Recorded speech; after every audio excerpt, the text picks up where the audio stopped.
नमस्कार साथियों, एक पपना आप लोग के बीच उपस्थित हूँ और आज एक बहुत ही महत्वपूर्ण सूचना के साथ आप लोग के बीच उपस्थित हूँ। आज सुप्रीम कोर्ट ने, भारत के सर्वोच्च न्यायालय ने एक बहुत ही महत्वपूर्ण फैसला दिया है, ऐतिहासिक फैसला दिया गया है और वो फैसला है SC/ST रिजर्वेशन को लेकर के। तो इस विषय पर आज हम लोग विस्तृत चर्चा करेंगे। आगे बढ़ने से पहले आप सभी मित्रों से अनुरोध करूंगा कि जो भी मित्र चैनल पर नए हों कृपया करके चैनल को सब्सक्राइब अवश्य कर लेंगे।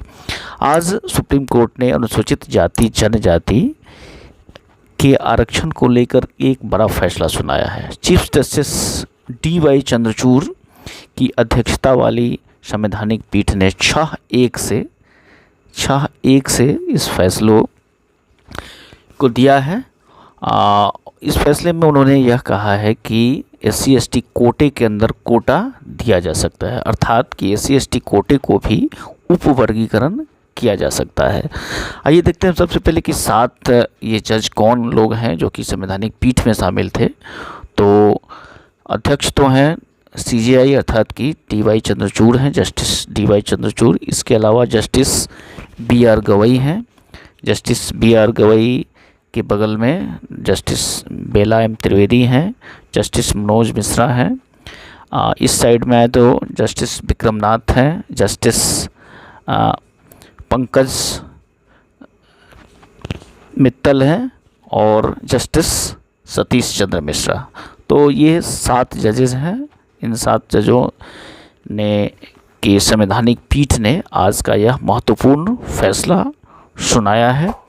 इसके पहले 2004 ईस्वी में, इसे आप लोग याद रखेंगे कि 2004 ईस्वी में EV चिलैया ने एक महत्वपूर्ण फैसला दिया था इस को लेकर के।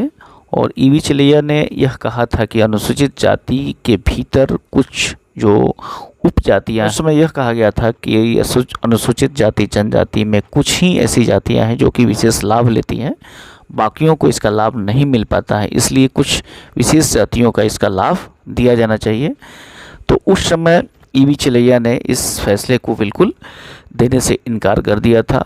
उस फैसले को आज सुप्रीम कोर्ट ने पलट दिया है और यह कहा है कि जो अनुसूचित जाति जनजाति के कोटा है इसका भी उपवर्गीकरण किया जा सकता है।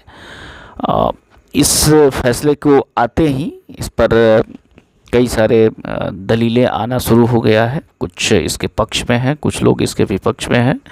दलित नेताओं का यह कहना है कि यह SC/ST आरक्षण को समाप्त करने का धीरे धीरे एक प्रयास शुरू हो गया है और कालांतर में SC/ST आरक्षण समाप्त हो जाएगा।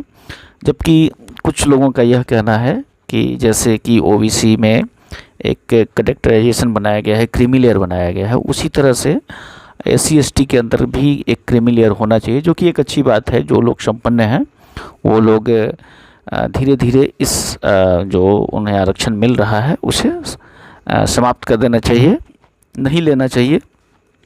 इस संविधान पीठ के एक सदस्य जो पंकज मित्तल हैं, उन्होंने यह स्पष्ट कहा है कि सिर्फ एक पीढ़ी में ही आरक्षण का लाभ मिलना चाहिए, अर्थात कि अगर कोई व्यक्ति ने आरक्षण का लाभ लिया है तो उसकी दूसरी पीढ़ी है उसे आरक्षण का लाभ नहीं मिलना चाहिए, अर्थात कि आरक्षण का लाभ सिर्फ एक ही पीढ़ी तक होना चाहिए। यह कहना है जस्टिस पंकज मित्तल का, जो कि इस संविधान पीठ के एक प्रमुख अंग हैं। इस संविधान पीठ में सिर्फ एक सदस्य जो थी, जो जिनका नाम बेला M त्रिवेदी है, उन्होंने कहा कि इस जो फैसले का विरोध किया है और उन्होंने ये कहा है कि राज्य संविधान के अनुच्छेद 300, बेला M त्रिवेदी यही है, 341 जो अनुच्छेद है, इसके तहत अनुसूचित जाति की सूची के साथ कोई छेड़छाड़ नहीं किया जा सकता है। राज्यों के साथ के सकारात्मक कार्रवाई संविधान के दायरे में होना चाहिए, अर्थात कि इन 7 जजों में सिर्फ बेला M त्रिवेदी ने ही इसको विरोध किया है, बाकी सब लोगों ने इसके पक्ष में दिया है। इस प्रकार से यह 6-1 से ये पूरा फैसला आया है। इस संविधान पीठ के एक प्रमुख जो सदस्य हैं, जो कि एक दलित ही हैं, दलित जज हैं जस्टिस BR गवई, वो कह रहे हैं कि संपन्न लोगों को रिजर्वेशन से बाहर करने का फैसला संसद को करना चाहिए। एक शख्स, वो कह रहे हैं कि जब एक शख्स IAS या IPS बन जाता है तो उनके बच्चे गांव में रहने वाले उसी समुदाय की तरह असुविधाओं का सामना नहीं करते हैं, फिर भी उन्हें उनके परिवार को पीढ़ियों तक आरक्षण का लाभ मिलता रहेगा।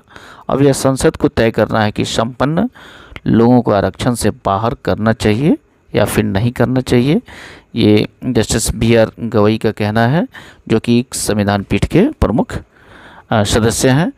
तो आज का यह फैसला बहुत ही महत्वपूर्ण है। हालांकि अभी संसद की कार्रवाई चल रही है, हो सकता है कि कल इस पर गहमागहमी भी हो। फैसला कई मायनों में काफ़ी ऐतिहासिक है और महत्वपूर्ण भी है। वाले समय की दशा और दिशा दोनों तय करेंगे। बहुत बहुत धन्यवाद मित्र, वीडियो के अंत तक बने रहने के लिए। इसी तरह की वीडियो को देखने के लिए चैनल को सब्सक्राइब करें, लाइक करें, शेयर करें तथा अपना कमेंट्स करना नहीं भूलें। बहुत बहुत धन्यवाद मित्र।